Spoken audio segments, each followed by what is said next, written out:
வாழ்க வையகம், வாழ்க வையகம், வாழ்க வளமுடன். ஒரு நாமம் வாழ்க, குருவே துணை. தியானமே யோகம், யோகமே ஞானம். தமிழ் ஆனந்த யோகம். வாழ்க வளமுடன்.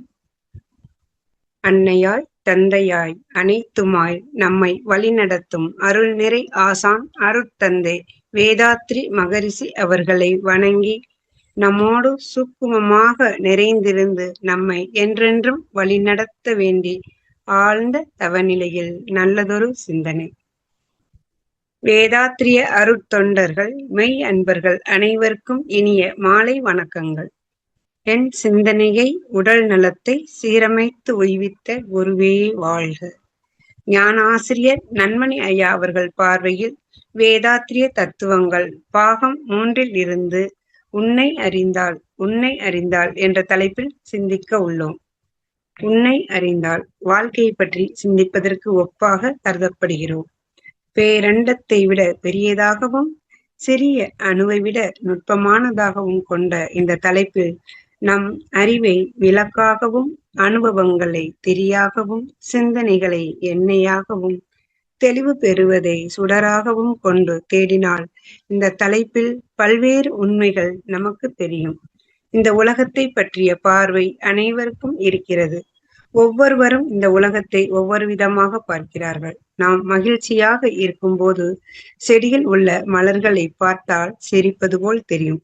தென்றல் வரும்போது அது ஆனந்தத்தில் நடனமாடுவது போல் தெரியும். நாம் சோர்வாக இருக்கும்போது பார்த்தால் மலர்களின் இதழ்களில் வழியும் பனித்துளி அந்த செடியின் கண்ணீர் துளி போல் நமக்கு தெரியும். எனவே நம் மனநிலையை பொறுத்துத்தான் நாம் இந்த உலகத்தை பார்க்கிறோம். இந்த உலகத்தை மட்டுமல்ல, அனைத்தையும் நம்முடைய பார்வையில் தான் பார்க்கிறோம்.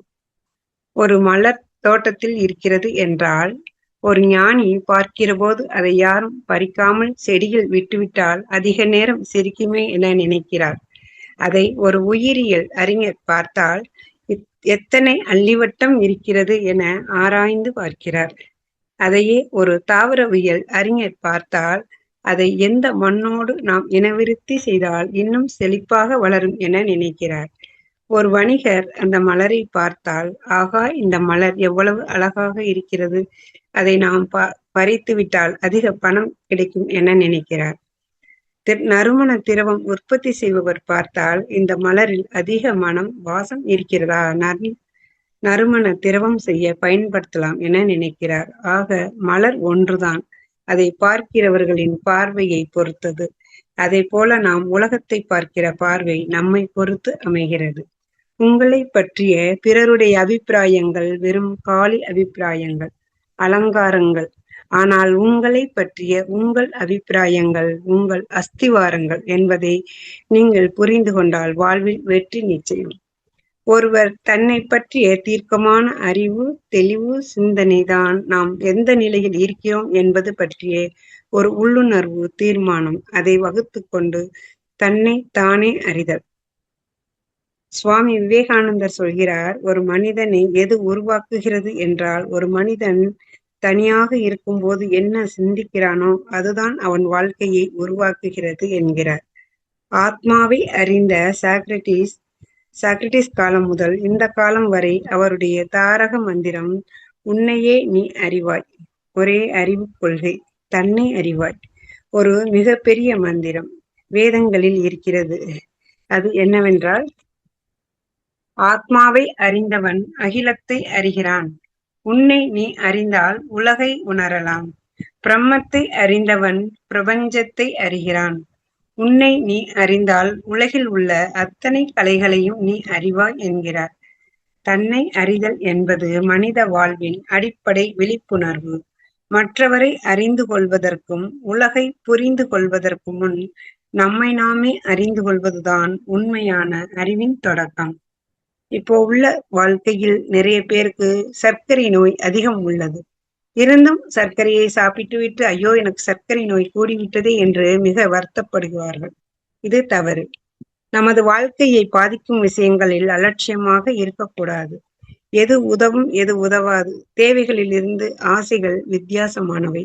ஆசைகள் இல்லாமல் இருக்கலாம், ஆனால் தேவைகள் இல்லாமல் இருக்க முடியாது. உணவு உடை வீடு எல்லாம் அத்தியாவசிய தேவைகள். நாம் ஒரு காரியம் செய்வதற்கு முன் இது எனக்கு தேவையா, எனது ஆசையா என்று கேட்டுக்கொண்டாலே நமக்கு நாம் செய்யும் காரியம் புரிந்துவிடும். நாம் புத்திசாலியாக கெட்டிக்காரராக ஆக வேண்டும் என்றால் எனக்கு என்னை பற்றி தெரிய வேண்டும். சுய அலசல்.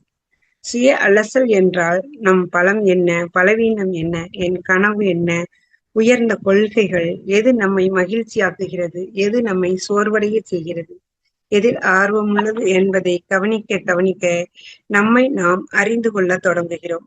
அடுத்தவர் சொல்லும் அளவிற்கு நடந்து கொள்ளாமல் என்னை நானே தெரிந்து கொள்வது சுய அலசல். அவரவர் உடம்புக்கு எந்த உணவு ஒத்துக்கொள்ளும், எந்த உணவு ஒத்துக்கொள்ளாது என்று தெரிந்து கொள்ள வேண்டும்.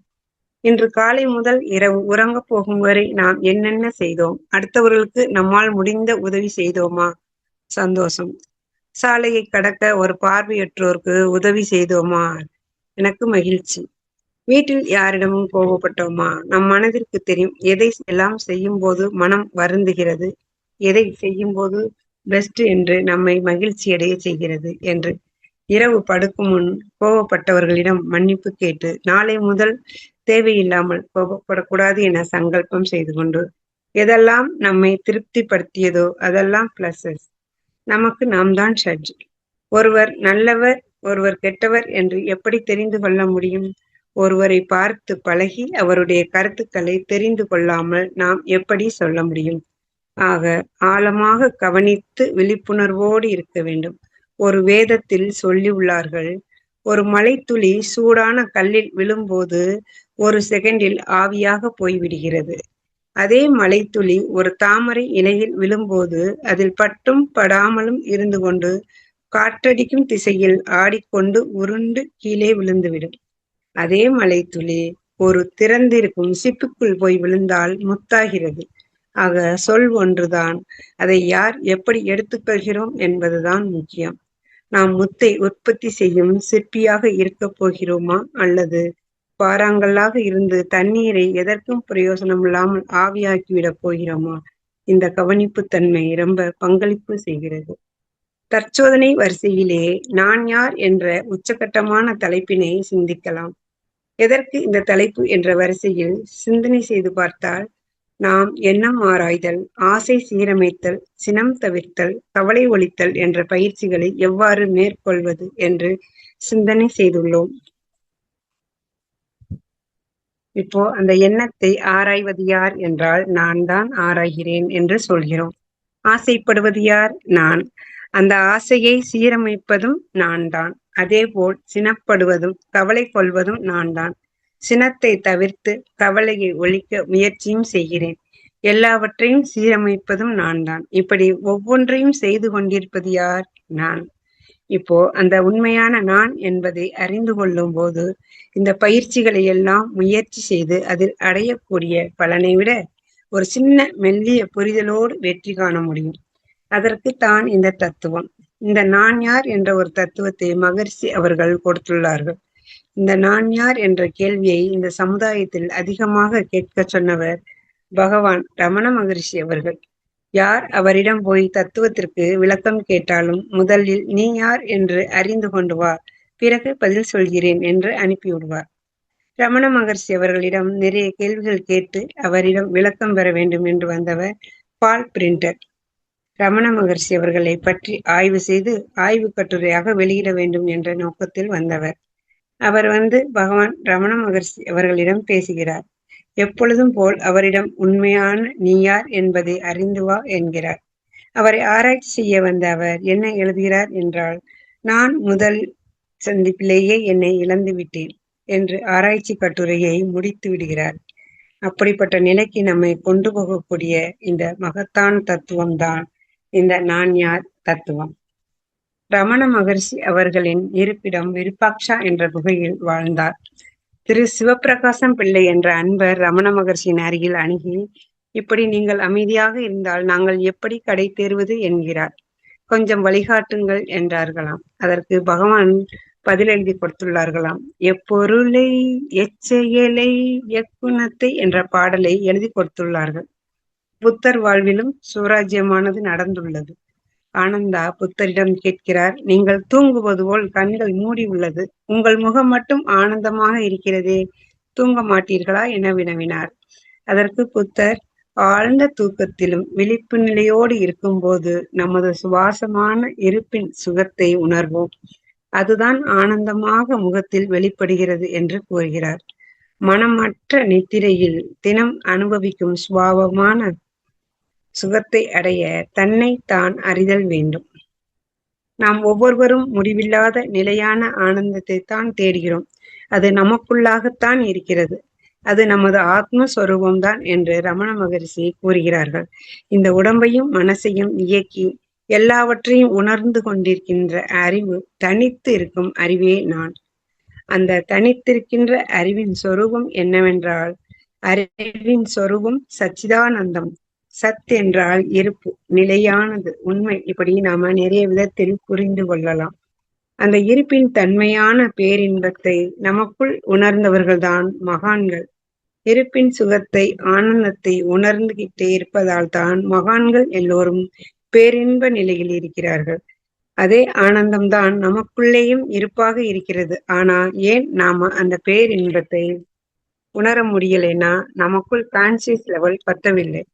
இந்த மனதை நான் என நினைத்து இந்த மனம் பின்னாடி நம் கவனத்தை விட்டதுதான் நம் கவனக்குறைவிற்கு காரணம். இந்த மனதின் பிடியில் நாம இருப்போம். இதிலிருந்து நாம விடுபட்டு சித்தி என்ற கான்சியஸ்க்கு நாம வரணும். அதற்கு பகவான் ரமண மகர்ஷி அவர்களின் நான் யார் என்ற ஆத்ம விசாரணை நிரந்தர தீர்வாக உள்ளது. ஒரு சிறிய கதை. ஒரு ஊர்ல ஒரு மகான் இருந்தாராம். ரொம்ப எளிமையானவர். இவரை பற்றி கேள்விப்பட்டு மக்கள் கூட்டம் கூட்டமாக வந்து பார்த்துவிட்டு போவது வழக்கம். கண்களை மூடி ஆனந்தமாக அமைதியா சிரிச்ச முகத்தோடு இருந்த அவரிடம் கூட்டத்தில் இருந்த ஒருவர் என்ன நினைக்கிறார் என்றால், இவருக்கு என்ன குடும்பமா, குழந்தையா, குட்டியா, எந்த கமிட்மெண்ட்டும் இல்லை, உலக சுகத்தையெல்லாம் விட்டுட்டு வந்தார், இவர் மாதிரி ஞானம் அடைந்து அமைதியாக இருக்க முடியும் போல நமக்கெல்லாம் இந்த ஜென்மத்தில் வாய்ப்பே இல்லை என்று மனதுக்குள் சலித்து கொண்டிருந்தாராம். மகான் மெதுவாக கண்களை திறந்து அந்த நபரை பார்த்து சொன்னாராம், இப்படித்தான் ஒரு காலத்திலே உலகியல் சுகத்தை எல்லாம் விட்டால்தான் ஞானம் அடைய முடியும், அப்போதான் அமைதியா பேரின்பமாக இருக்க முடியும் என்று காலத்தை ஓட்டினேன். ஆனா எப்போ நம் இயல்பான தன்மையே ஆனந்தம்தான்ங்கிற அந்த உடம்புக்குள்ளே உணர்ந்தேனோ, அப்போதான் வெளியே உலகத்தில் அடைவதற்கோ விட்டு விடுவதற்கோ சுகம்னோ இன்பம்னோ ஒன்றுமே இல்லவே இல்லை என்று ஞானம் பிறந்தது என்று சொன்னாராம். திருமூலர் பாடல். தன்னை அறிய தனக்கொரு கேடில்லை, தன்னை அறியாமல் தானே கெடுகின்றான், தன்னை அறியும் அறிவை அறிந்தபின் தன்னையே அர்ச்சிக்கத் தானிருந்தானே. இந்த ஒரு புரிதல் இல்லாத சமுதாயம்தான் என்று அந்த நான் என்பதை தவறாக புரிந்து கொண்ட சமுதாயமாக தன்முனைப்பின் உச்சத்தில் இருந்து கொண்டிருக்கக்கூடிய சமுதாயமாக இருக்கிறது. ஒரு வழியாக தன்முனைப்பு என்பதை குறைப்பதற்கு இந்த நான் யார் தத்துவம் மிக உதவியாக இருக்கிறது. நாம் இவ்வளவு காலமாக பார்த்த அத்தனை பயிற்சிகளும் தன்முனைப்பால் வந்ததுதானே. தன்முனைப்பின் அடிப்படையில் தானே ஆசை வருகிறது, சினம், கவலை வருகிறது. எல்லாவற்றிற்கும் காரணம் தன்முனைப்பு தான். தன்முனைப்பு என்பது மனிதனிடம் உச்சகட்டமாக உள்ளது. ஏன் விலங்குகளிடமும் தன்முனைப்பு இருக்கிறது, மினிமமாக ஒரு சில இடங்களில் மட்டும். ஆனால் மனிதனிடம் உச்சகட்டத்தில் உள்ளது தன்முனைப்பு. தேவைகள் மீற மீற தன்முனைப்பு கூடிக்கொண்டே இருக்கும். அதை தடுத்து கொள்வதற்குத்தான் நமது முன்னோர்கள் ஈகை, தொண்டு, சேவை, தர்மம் இப்படி எல்லாம் செய்ய சொன்னார்கள். இவைகள் தேவைக்கு மேல் இருக்கும்போது செய்ய முடியும். தேவையை மீறி பொருள் ஈட்டுவது தவறல்ல. வரும்போது எப்படி மாற்றிக்கொள்வது? தர்மமாக, ஈகையாக, தொண்டாக, சேவையாக, புண்ணியமாக மாற்றிக்கொள்ள வேண்டும். இப்போ சமுதாயத்தில் ஈகை, தர்மம் எல்லாம் தன்முனைப்பின் உச்சத்தில் செய்யக்கூடியதாக இருக்கிறது. ஆன்மீக இயக்கத்தில் கூட தன்முனைப்பின் உச்சத்திலும் அதன் ஆதிக்கத்துடன் தான் செயல்படுகிறது. இது எல்லாம் உண்மையான புண்ணிய செயல் அல்ல. எல்லாவற்றிற்கும் காரணம் தன்முனைப்பு தானே. ஒரு மெல்லிய புரிதலோடு வெற்றி காணலாம். அதற்குத்தான் இந்த தத்துவம். தற்புகழ்ச்சிக்காக செய்வதான் இருக்கும். அவை உயர் புகழ் ஆகாது என்று மகரிஷி சொல்கிறார்கள். தன்முனைப்பு அகல வேண்டும், எழுச்சி பெற்றுவிடக்கூடாது என்பதற்காக உருவாக்கப்பட்டதுதான் இந்த தொண்டு. ஈகை எல்லாம். அதில் 2 பலன் உண்டு. ஒன்று புண்ணியம். புண்ணியம் என்ன செய்யும்? நமது கர்ம வினையை கழிக்கும். நமக்கு தன்முனைப்பு இயலாமல் காத்து கொள்ளும். அந்த காலத்தில் ஆழ்வார்கள், நாயன்மார்கள் இருந்தார்கள் அல்லவா? அவர்களின் கதையை திருவருட்செல்வன் என்ற படத்தில் பார்த்திருப்போம். திருநாவுக்கரசர், திருஞான சம்பந்தர், அக்பர், சுந்தரர் என நிறைய பேர் உள்ளனர். அவர்களிடம் தொண்டு என்ற நிலையில் செல்லும் போது கூட சிறிதளவு கூட தன்முனைப்பு இல்லாத அளவில் தொண்டு இருக்கும். எவ்வளவு பெரிய உச்சத்தில் இருக்கக்கூடியவர்கள் சிறிதளவு கூட தன்முனைப்பு இல்லாத நிலையில் அவர்களுடைய குணத்தையும் அவர்கள் செய்த தொண்டுகளையும் திரைப்படத்தில் சித்தரித்திருப்பார்கள். அதேபோல் திருநாவுக்கரசர் என்ற பெயரில் தொண்டுகள் செய்த பக்தரும் கூட எந்த ஒரு புகழையும் எதிர்பாராமல் செய்த தொண்டுகளை அந்த திரைப்படத்தில் சித்தரித்திருப்பார்கள். ஒருவர் உண்மையான தொண்டு மற்றும் ஈகையில் ஈடுபடும் போதுதான் தான் என்ற தன்முனைப்பு குறைந்தே ஆக வேண்டும். அப்போதுதான் தொண்டாக கருதப்படும். ஒரு கவி, மகரிஷி அவர்களின் கவி, முனைப்பை நீக்கு என்ற பாடலில் என்ற கவி. தனி மனிதனின் முனைப்பு தன்முனைப்பு. அடக்கம் அமரருள் உய்க்கும், அடங்காமை ஆறிருள் உய்த்துவிடும். அடக்கம் ஒருவனை உயர்த்தி தேவருள் ஒருவனாக சேர்க்கும். அடக்கம் இல்லாதிருந்தால் பேரருள் ஆகிய நரகத்தில் சேர்த்துவிடும் என்கிறார் வள்ளுவர் பெருந்தகை. திறமை இருந்தும் பணிவு காப்பான். திறமை இருந்தும் பணிவு காப்பான். உண்மையை சொல்லி நல்லதை செய்தால் உலகம் உன்னிடம் மயங்கும்.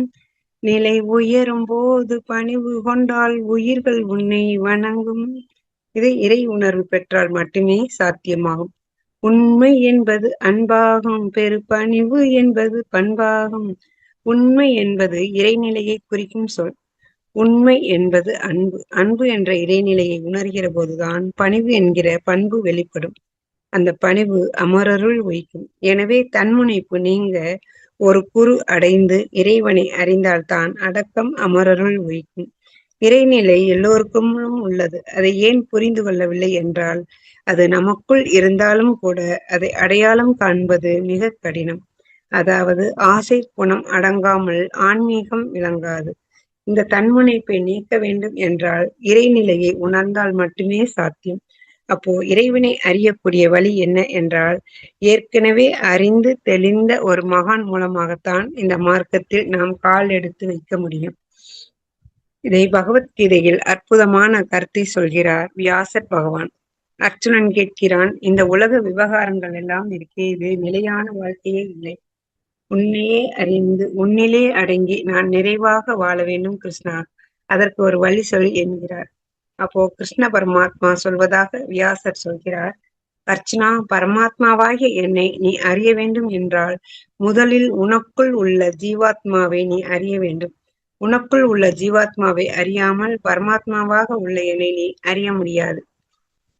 சரி, அதற்கு என்ன செய்ய வேண்டும் என்று அர்ச்சுனன் கேட்கிறார். தனி இடத்தில் அமர்ந்து பூர்வ மத்தியில் மனதை வைத்து என்னையே நோக்கி தவம் செய்வாயாக என்கிறார். சரி, நான் செய்கிறேன் என்கிறார் அர்ச்சுனன். அது உன்னால் முடியாது என்றார். ஏன் முடியாது என்று அர்ச்சுனன் கேட்கிறான். அதற்கு ஏற்கனவே தேர்ச்சி பெற்ற ஒரு குருவின் வழிகாட்டுதலாலும் ஆசீர்வாதமும் வேண்டும் என்று கீதையில் அற்புதமான ஸ்லோகம் உண்டு.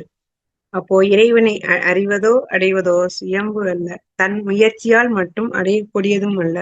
தக்கதொரு குருவை நாடி என்கிறார்கள் மகர்ஷி அவர்கள் கவியில். தன்முனைப்பு நீங்க ஒரு குரு அடைந்து தவமாற்றும் சாதனையால் உயரும் போது, தவமாற்றும் சாதனை என்றால் கைகோர்த்து கண்மூடினால் தவம் வந்துருச்சுன்னு நிறைய பேர் நினைக்கிறோம். தவம் 3 காலத்திற்கும் பொதுவானது. செய்த தவம் என்பது நேற்று செய்த தவம் மட்டுமல்ல, நமது முன்னோர்கள் செய்த தவம். தவம் என்று நாம் செய்கிற தவம், நமது சந்ததிகள் செய்ய போகிற தவம். அப்போ வாழ்க்கையே தவம்தான். கல்லும் மரமும் மௌன நிலையில் இருந்து கடமை தவறாது பயனாகும் போது சொல்லும் கருத்தும் உடைய மனிதன் ஏனோ சுகம் கெட்டு சமூகத்தை மறக்க வேண்டும். சுயநிலையில் அறிவறிய கருத்தவம் ஒன்றே போதுமென்று மகரிஷி அவர்கள் ஒரு கவியில் முடிப்பார்கள்.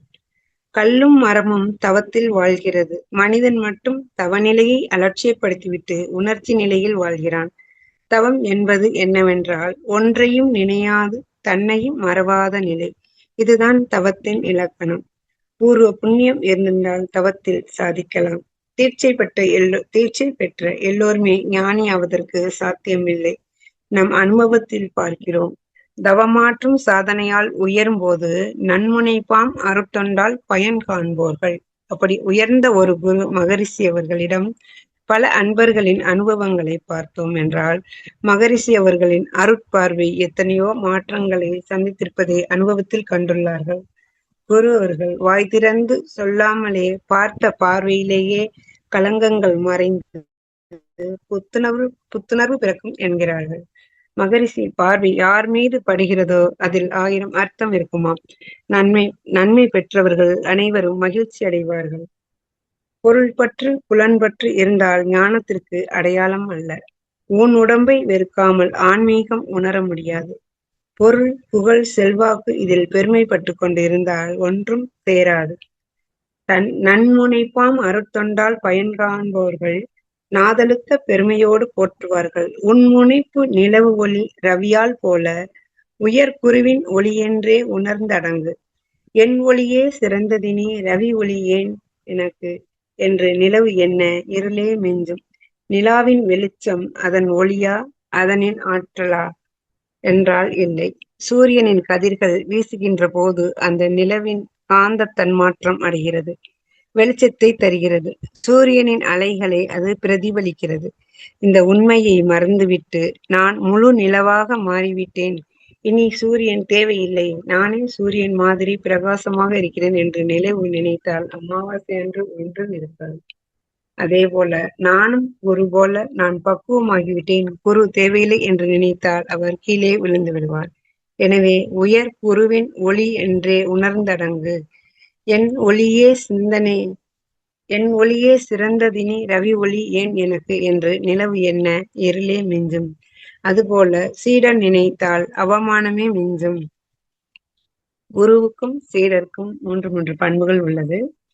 அதில் சீடனின் பண்புகள்: தத்துவத்தை புரிந்து கொள்ளக்கூடிய பக்குவம் இல்லாதவனுக்கு போதிக்காதே, தத்துவத்தில் பணிந்து கேட்காதவனுக்கும் போதிக்காதே, தத்துவத்தில் நம்பிக்கை இல்லாதவனுக்கும் போதிக்காதே. நம்பிக்கை பணிவு இருக்கணும், அதை புரிந்து பயன்பெறணும். இந்த 3 பண்புகள் சீடரின் இலக்கணம்.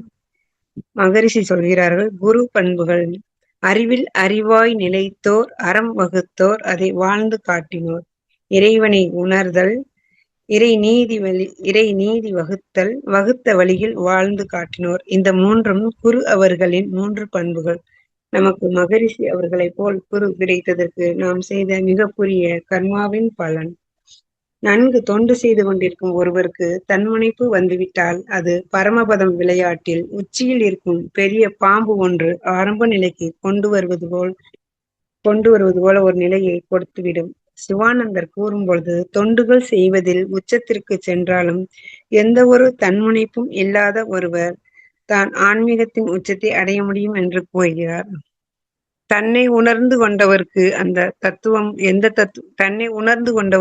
எந்த தத்துவமும் தேவையில்லை. மகரிஷி அவர்களும் எல்லா தத்துவமும் கொடுத்துவிட்டு கடைசியில் நான் யார் கொடுத்த பிறகுதான் நான் அறிவாகிய தெய்வம் என்று உணர்ந்த பிறகும் கோபம் கொள்கிறோம். ஏன்? அதை மறந்ததால் கோபப்பட்டோம், அதில் இருந்து விலகியதால் கோபப்பட்டோம். இப்படி புரிந்து கொள்ளணும். ஒரு சிலர் நான் யார் தத்துவத்தை நடத்தி முடித்த பிறகு ஒருவர் நன்மணி ஐயா அவர்களிடம் கேள்வி பதில் கேட்டாராம். நான் தான் தெய்வம் என்று தெரிந்த பிறகு நான் கோபப்படுகிறேனே, அது அறிவாகிய தெய்வம் தானே கோபப்படுகிறது என்றால், அந்த அர்த்தமில்லாத கோபப்படும் எல்லாவற்றையும் தெய்வத்தின் மேல் பழியை தூக்கி போடுகிறார்கள்.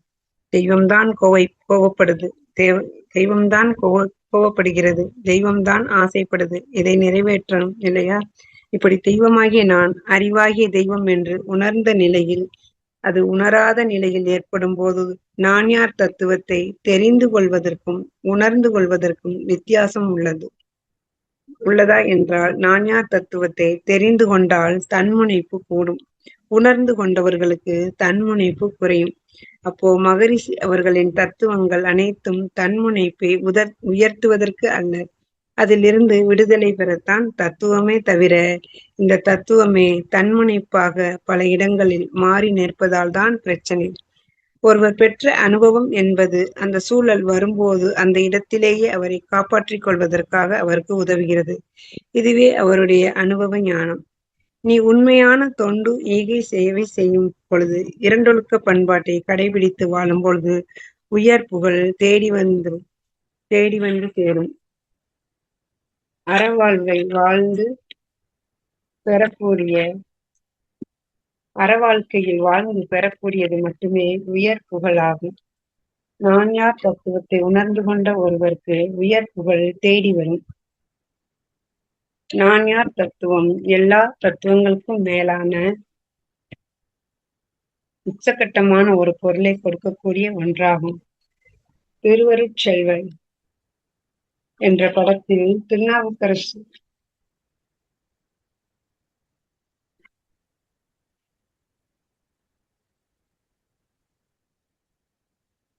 திருநாவுக்கரசர் நடித்த சீன்வரி. கோயிலின் முன் கதவு பூட்டப்பட்டு உள்ளது, திறக்கவில்லை. அந்த கதவை திறக்க வேண்டும் என்றால் ஒரு பாடல் பாடுங்க என்று திருஞான சம்பந்தரையை பாடச் சொல்வார்கள். கதவு திறந்து விடுகிறது. மீண்டும் கதவை மூடுவதற்கு பாட வேண்டும். அப்போ திருநாவுக்கரசர் பாடுகிறார். 3 பாடல் பாடி முடித்தவுடன் கதவுகள் மூடிக்கொள்கின்றன. அப்போ அவர் சோர்ந்து போய் உட்காருகிறார். திருஞான சம்பந்தரை பார்த்து வயதில் சிறியவராக அவர் இருந்தும், நீங்கள் பாடிய ஒரு பாடல் பாடியவுடன் கோயில் கதவு திறந்து கொண்டது. ஆனால் நான் 3 பாடல்களை பாடிய பின்னால் தான் கதவுகள் அடைந்தன. உங்களைப் போல ஒரு பாடல் பாடி முடிந்தவுடன் அந்த நிகழ்வு நடைபெற இன்னும் எத்தனை தொண்டுகள் நான் செய்ய வேண்டுமோ, அதுவரைக்கும் எனக்கு காலம் இருக்குமோ, உடல் எனக்கு ஒத்துழைக்குமோ என வருத்தத்துடன் கூறுகிறார். அதற்கு திருஞான சம்பந்தர் பதிலளிக்கும் போது, நீங்கள் தவறாக புரிந்து கொண்டீர்கள். என்னுடைய ஒரு பாடலிலேயே போதும் நிறுத்தப்பா, அதிலேயே நான் கதவு திறந்து விடுகிறேன் என்று இறைவன் திறந்து விட்டார். நீங்கள் பாடும்போது அந்த பாடலில் இறைவன் மயங்கி விட்டார். அப்படியே மயக்கத்தில் இருந்ததால் அதன் பிறகு திறந்தார். உங்கள் பாடல் இறைவனுக்கு தெவிட்டாத தேனமுதமாக இருந்திருக்கிறது. இப்படி ஒருவரை ஒருவர் புகழ்ந்து கொண்டே இருப்பது போல் இருக்கும் அந்த திரைப்பட காட்சி. அப்படி இருந்ததால் தான் அவர்கள் ஆழ்வார்கள், நாயன்மார்கள் என்ற உயரிய ஸ்தானத்தில் மதிக்கிறோம். அந்த உயரிய புகழை பெற்றதற்கு காரணம் அவர்கள் செய்த உண்மையான தொண்டுகள். இயல்பாக கதைகள் மூலம் கொடுத்துள்ளார்கள். மகர்ஷி அவர்கள் நமக்கு நான் யார் தத்துவத்தை விளக்கி நமக்கு புரிய வைத்த பின்னர் நாம எப்படி இருக்கணும்? இங்கிருக்கும் தொண்டு அதைவிட உயர்வாக இருக்கணும். ஆனால் இங்கு இல்லையே. அந்த நான் யார் தத்துவம் என்பது ஒரு உயர்ந்த தத்துவம். தன்முனைப்பு அகலக்கூடிய தத்துவம். நான் யார் என்பதை எப்படி அறிவது? எனக்குள்ளாக ஒரு கேள்வி. நான் யார்? மெய்ப்பொருளை அணுவாகி பஞ்சபூதங்களாகி ஜீவன்களாகி மனிதனாகி இருக்கிறது. மெய்ப்பொருளாகிய இறைவெளியின் தன்மாற்ற நிலையே தயிரில் பால் இருக்கிறது என்று சொல்வதை விட பாலே தயிராக இருக்கிறது என்பதுதானே உண்மை. தயிரில் பாலின் அம்சம் இருப்பது போல ஒவ்வொரு ஜீவனிலும் பிரம்மத்தின் அம்சம் உண்டு. அலைபேசி கண்ணுக்கு தெரிகிறது. அதை இயக்குகிற அலை நம் கண்களுக்கு தெரியவில்லை. அதே போல ஒரு ஜீவனில் பருவுடல் இயக்கப்படுகிறது. அதை இயக்குகின்ற உயிர் சக்தி அலை நமக்கு தெரிவதில்லை. எப்படி ஒரு சிலந்தி பூச்சி தன்னிடமிருந்தே உருவாகுகின்ற திரவத்தையே வலையாக பின்னிக்கொண்டு அதிலேயே வசிக்கிறதோ, அதுபோல இறைவனும் தன்னையே கொண்டு உடலாக கட்டிக்கொண்டு அதிலே அவனே உயிராக இருந்து கொண்டு வாழ்கிறான். வல்லாய் உடலில் இயக்கமவன், வாழ்வின் உயிரில் அறிவும் அவன். இறைவன் எங்கும் எதிலும் நிறைந்து அறிவாற்றலாக திகழ்ந்து எல்லாவற்றையும் இயங்கிக் கொண்டிருக்கிறது என்பதனை இப்போது அறிவு விளங்கிக் கொள்கிறது. உள்ளம் பெரும் கோயில், ஊனுடம்பு ஆலயம், அதனுள் உரைகின்ற தெய்வமே அறிவு. அது நானாக உள்ளது. மனிதரிடத்தில்தான் இறைவன் தன்னை ரசித்து தன் படைப்பினை ரசித்து இன்பம் அடைகிறான். இறைவன் எடுத்து வந்த வடிவத்திலே அற்புதமான வடிவம் மனித வடிவம். தன்னுடைய எழிலையும் அழகையும் அறிவையும் ரசிப்பதற்காக தானே எடுத்து வந்த அற்புதமான வடிவமே மனிதன். இயற்கையெனும் நந்தவனத்தில் இறுதியாக பூத்த மலர் அறிவு மலரே மனிதன். ஒரு உடலோடு இணைந்திருக்கும் அந்த ஒரு உடல் ஒரு உடலோடு இணைந்திருக்கும் உயிர், அந்த உயிரிலே பதிந்திருக்கக்கூடிய கர்மவினை, அந்த கர்மவினை எழுச்சி பெற்று வெளிப்படக்கூடிய இடம் முகம். ஒரு மனிதனுக்கு கர்மவினை எப்போது எடுத்துக்காட்டக்கூடிய இடம் முகம். அதைத்தான் நாம் நாடி சுத்தி பயிற்சியில் இதை பற்றி விளக்கமாக சொல்வார்கள். இடகலை பின்கலை நாடிகள் மூக்கின் அருகில் வந்து முகத்தின் மையத்திலே இந்த கர்மவினை பதிவுகளை அது வெளிப்படுத்தி காட்டிக்கொண்டே இருக்கிறது. அதைத்தான் அகத்தின் அழகு முகத்தில் தெரியும் என்று சொல்வார்கள். பொதுவாக விலங்கினத்திற்கும் மனிதனுக்கும் முக்கியமான வேறுபாடு என்னவென்றால், அதற்கு 5 அறிவு, நமக்கு 6 அறிவு. இதைத்தான் நாம் சொல்லுவோம். ஆனால் இதைவிட ஆழ்ந்த தத்துவ ரீதியாக நாம் விலங்கினத்திற்கும் மனிதனுக்கும் உள்ள வேறுபாடு என்று உணர்ந்தாக வேண்டும். விலங்கினம் 2 கைகளை கீழே வைத்து தரையில் நடக்கிறது. விலங்கினங்கள் அனைத்திற்கும் அதனுடைய முதுகுத்தண்டு கிடைமட்டமாக, அதாவது அடிசாண்டலாக இருக்கும். குரங்குகளில் ஒரு உயர்ந்த நிலை குரங்கு கைகளை தூக்கிக் கொண்டு கால்களில் நடக்கும். அப்பப்போ செங்குத்தாக மாறிக்கொள்ளும். மற்ற விலங்கினங்கள் முதுகுத்தண்டு செங்குத்தாக உட்காராது. குரங்கு செங்குத்தாக உட்கார்ந்து பழகியதால் குரங்கிலிருந்து மனிதன் பிறந்தான். அதிலிருந்து வந்தவன் லேசாக மாறினான். மனிதனுக்கு முதுகுத்தண்டு ஸ்ட்ரைட்டாக செங்குத்தாக இருக்கும். விலங்கினங்கள் அனைத்திற்கும் அடிசாண்டலாக இருக்கும். நமக்கு செங்குத்தாக இருக்கும். நமக்கும் அதற்கும் என்ன வித்தியாசம்? அதில் பெரிய தத்துவம் அடங்கி உள்ளது. என்ன புரிதல்? அடிசாண்டலாக இருந்தால் நாம் ரசமட்டம் என்று வைத்திருப்பார்கள். அதை அரிசாண்டலாக வைக்கும்போது அந்த நடுவில் இருக்கக்கூடிய பாதரசம் மேலும் கீழும் அட்ஜஸ்ட் செய்து சமமாக வந்து நிற்கும். அந்த பாதரசப்புள் வந்து அந்த கடைசியில் இருந்து இந்த கடைசி வரை போய்விட்டு நடுநிலையில் வந்து நிற்கும். அப்போ அது ஓடிக்கொண்டே இருக்கும். அதே சமயத்தில் அதே ரசமட்டத்தை செங்குத்தாக நிறுத்தினால் அந்த பப்புள் மேலே மட்டும் நிற்கும், கீழே வரவே வராது.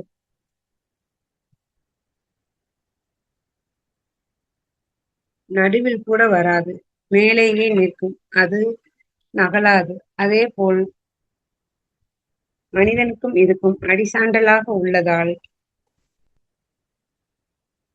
மூலாதாரமும் அந்த உச்சி அது இணைக்கக்கூடிய சுழுமுனை நாடி அடிசாண்டலாக இருக்கும். அந்த ஆற்றில் மூலாதாரம் மூச்சு இரண்டும் அப்பப்போ இணைப்பு பெற்று அடிசாண்டலாக ஒரு இணைப்பிலேயே இருந்து கொண்டு இருக்கும். அப்பப்போ மூலாதாரம் வரும், உச்சிக்கும் போகும்.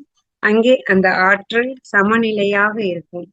அப்போ எப்பவும் உச்சியின் நினைவோடு மூலாதாரத்தோடும் இணைந்திருக்கும். அப்படி இருப்பதினால் தான் விலங்கினங்கள் அந்த இறை உணர்வுங்கிற அந்த உச்சியின் நினைவோடு இருப்பதால் அது தேவையின் அளவு பூர்த்தி செய்கிறது. மகர்ஷி சொல்வாங்க, ஆக்கினை தீட்சை கொடுத்து துரிய தீட்சை கொடுத்த பிறகு அந்த உணர்வோடு சாப்பிடுங்க, கேளுங்க, அப்ப தான் தேவையின் அளவோடு நிற்கும் என்று சொல்வார்கள். அது எப்போதும் அந்த நினைவோடு உணர்வோடு தொடர்பு கொண்டு இருப்பதால் தான் அது தேவையின் அளவு பூர்த்தி செய்து தேவையை மீறுவதில்லை. ஆனால் அதற்கு என்ன மைனஸ் பாயிண்ட் என்றால், மூலாதாரத்திலிருந்து விடுதலை பெற்று உச்சியில் நிற்க முடியுமா என்றால் நிற்காது. எப்பொழுதும் மூலாதாரம் இணைப்பு அந்த மாதிரி மூமெண்டில் அளவு முறையோடு இருந்து கொண்டு இருக்கும். ஆனால் மூலாதாரத்தில் இருந்து உயர்ந்து உச்சிக்கு போய் அந்த உணர்வை பெற முடியாது. அப்போ மனிதனுக்கு 6வது அறிவு அப்படிங்கிறது என்னவென்றால், மூலாதாரத்திலிருந்து விடுதலை பெற்று அங்கு போகிறது, உச்சியில் உயிரை நிலை நிறுத்துவது. அதனால்தான் மனிதனை செங்குத்தாக நிற்க வைத்தது. மனிதனுக்கு உயிராற்றலின் சக்தி மூலாதாரத்தில் குவிந்திருக்கும். அதே சமயம் உச்சியின் தொடர்பு இருக்காது. மூலாதாரத்திலே இருந்தீர்கள் என்றால் சமநிலை வராது. அது மூலாதாரத்திலிருந்து அளவு முறை மீறிக்கொண்டே உள்ளது. மனிதன் தவம் செய்ய ஆரம்பித்து விட்டான் என்றால் 6வது அறிவின் மூலம் மூலாதாரத்திலிருந்து உச்சிக்கு போய்விட்டான். மூலாதாரத்தில் உள்ள இணைப்பை துண்டித்து கொண்ட பின் உச்சிக்கு செல்ல முடியும். 5 அறிவு விலங்கினங்கள் மூலாதார இணைப்பை துண்டித்துக் கொள்ள இயலாது. அதனால் அவைகள் அளவு முறை மீறுவதில்லை. ஆனால் மனிதன் அதை விட்டுவிட்டு மேலே சென்றால் இறை உணர்வு பெறுவதற்கு வாய்ப்பு இருக்கிறது. 6வது அறிவில் உடல்நிலை மோசமாக போக வாய்ப்பு உள்ளது. விலங்கினம் கீழே மோசமாக போகவும் முடியாது, மேலே உயர்ந்து இறைநிலை அடையவும் முடியாது. மனிதன் அளவு முறை மீறி உடல்நிலை மோசமாகி ஒருவனை படுக்கையில் கிடத்தி விடுகிறார்கள். உடல் சரியான பிறகு எழுந்து நடக்கிறான். அவ்வாறு இருக்கும் பொழுது அவன் அளவு முறை மீறாமல் இருப்பதால் அவன் உடல்நிலையும் ஆரோக்கியம் ஆரோக்கிய நிலைமைக்கு வர வாய்ப்பு இருக்கிறது. மனிதனுக்கு இறை உணர்வு பெறுவதற்கான வாய்ப்புகள் கொடுத்தும் அவன் அதற்கான முயற்சி எதிலும் ஈடுபடுவதில்லை. இதுதான் ஒவ்வொருவரும் அறிந்து கொள்ள வேண்டிய மனிதனுக்கும் விலங்கினத்திற்கும் உள்ள வேறுபாடு. மனிதர்களுக்கு மட்டும் முகத்தில் வேறுபாடுகள் இருக்கிறது. அதனால் அவனை அடையாளம் படுத்தி காண்பது சுலபமாக இருக்கிறது. விலங்குகளுக்கு பெயர் வைத்தாலும் கூட அடையாளம் கண்டுபிடிக்க முடியாது. 10 கருப்பு ஆடுகளை வரிசையாக நிற்க வைத்து பெயர்களை கூப்பிட்டால் அடையாளம் காண முடியாது. ஏனென்றால் அதற்கு கர்ம வினை கிடையாது. கர்ம வினையின் காம்பினேஷன் 800 கோடி. கேஜி சாமி ஐயா அவர்கள் ஒரு உதாரணம் கூறியதாக நன்மணி ஐயா பதிவிடுகிறார்கள். 50 பேர் உள்ள வகுப்பில் காபி குடிப்பதற்கு அழைத்து செல்கிறார்கள். அங்கே டிகாசன், பால், சர்க்கரை என தனித்தனியாக இருக்கிறது.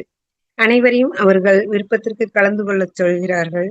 குடிக்க செல்லும் முன் அதனை குடிக்க வேண்டாம், ஒரு சோதனை கூடத்தில் உள்ள சரியான உபகரணத்தை வைத்துக் கொண்டு துல்லியமாக அளவிடச் சொல்கிறார்கள். 50 விதமாக இருக்கும் பொழுது எல்லாம் வல்ல பேராற்றல் எத்தனை வடிவமைப்புகளை உடைய முகங்களை உருவாக்கும் திறன் பெற்றதாக இருக்கும் என வியந்து பார்க்க தோன்றுகிறது என்று கேஜி சாமி ஐயா அவர்கள் பதிவிட்டுள்ளார்கள். இப்போ உண்மையான நான் யார் என்பதை ஒரு சிறு கவி விளக்கம் மூலம் நிறைவு செய்து கொள்ள இருக்கிறேன். நான் யாரென்று வினவ நல்லுடலும் உயிர் அறிவு நல்லிணைப்பியல்வாய் கூடியொரு நாட்டமுடனே ஒலிக்கும். ஊன் உடலே வாகனமாம் உள்ளியங்கும் ஆற்றல் உயிர் வான்கடந்த மெய்ப்பொருளே வாளறிவாம் அதுவே நான். நான் யார் என்றே வினவ அப்ப என்ன ஒரு பதில் எனக்குள் வருகிறது. நல் உடலும் உயிர் மனம் அறிவு அனைத்தும் சேர்ந்து ஒரு கூட்டிணைப்பாய் ஒலிக்கும். நல்லுடலும் உயிர் அறிவு நல்லிணைப்பாய் கூடி இணைந்து ஒரு நாட்டமுடனே ஒலிக்கும். எல்லாம் சேர்ந்ததுதான் நான் என்று முதலில் தோன்றும். நான் யார் என்றே வினவ இந்த உடல் உயிர் மனம் எல்லாம் சேர்ந்ததுதான் நான் என்று முதலில் தோன்றும். நான் யார் என்றே வினவ இந்த உடல் உயிர் மனம் அறிவு நான்கும் இணைந்த ஒரு கூட்டிணைப்பாக முதலில் ஒலிக்கும். இதில் என்ன வித்தியாசம் என்றால் அதில் ஊன் உடல் வாகனம் உள்ளியங்கும் ஆற்றல் உயிர் வான்கடந்த மெய்ப்பொருளே வாளறிவாம் அதுவே நான் என்பார் அருட்தந்தை மகரிஷி அவர்கள். இந்த ஊனுடல் நானாகிய இந்த ஆன்மா, அந்த அறிவு, இந்த பிரம்மம் என்று சொல்லப்படுகின்ற நான் ஏற்றிக்கொண்டு செல்கிற வாகனம் இந்த உடல். உடலாகிய வாகனத்தில் இருக்கக்கூடிய ஒரு எரிபொருள். ஒரு கார் இருக்குதுன்னா அந்த காரை இயக்கக்கூடிய பெட்ரோல் எப்படியோ அப்படித்தான் உடலாகிய வாகனத்தில் இயங்கக்கூடிய ஒரு எரிபொருள் உயிர். அதில் அமர்ந்து பயணம் செய்யக்கூடிய அந்த வாகன உரிமையாளர் நான். அதை ஓட்டுகின்ற ஓட்டுநர் தான் மனம். ஊனுடலே வாகனமாம் உள்ளியங்கும் ஆற்றல் உயிர் வான்கடந்த மெய்ப்பொருளே வாளறிவாம் அதுவே நான் என்று ஒரு எளிமையான உதாரணம் மூலம் அருட்தந்தை அவர்கள் நான் யார் என்கிற அந்த வினாவிற்கு மிக அற்புதமாக ஒரு தெளிவான விளக்கமாக அனைவருக்கும் புரிந்து கொள்ளும் வகையில் எளிமையாக அந்த விடையை பகிர்ந்து ஆன்மீக பரிமாற்றத்திற்கு அழைத்துச் செல்லக்கூடிய ஒரு அற்புதமான சிந்தனையை நமக்குள்ளே ஊடுருவி நிறைந்து விட்டோமே ஆனால் நம் அறிவின் முழுமை பெற்ற ஆன்மாவாக நம்மை அழைத்துச் செல்லும். வாழ்க வளமுடன். எனக்கு சிந்தனை உரை ஆற்ற வாய்ப்பு கொடுத்த ஞானாசிரியர் நன்மணி ஐயா அவர்களுக்கும் சசிகுமார் ஐயா அவர்களுக்கும் அனார்கள் அம்மா அவர்களுக்கும் எனது நன்றியை தெரிவித்துக் கொள்கிறேன். வாழ்க வளமுடன். வாழ்க வளமுடன். நன்றிங்கம்மா. வாழ்க வளமுடன்.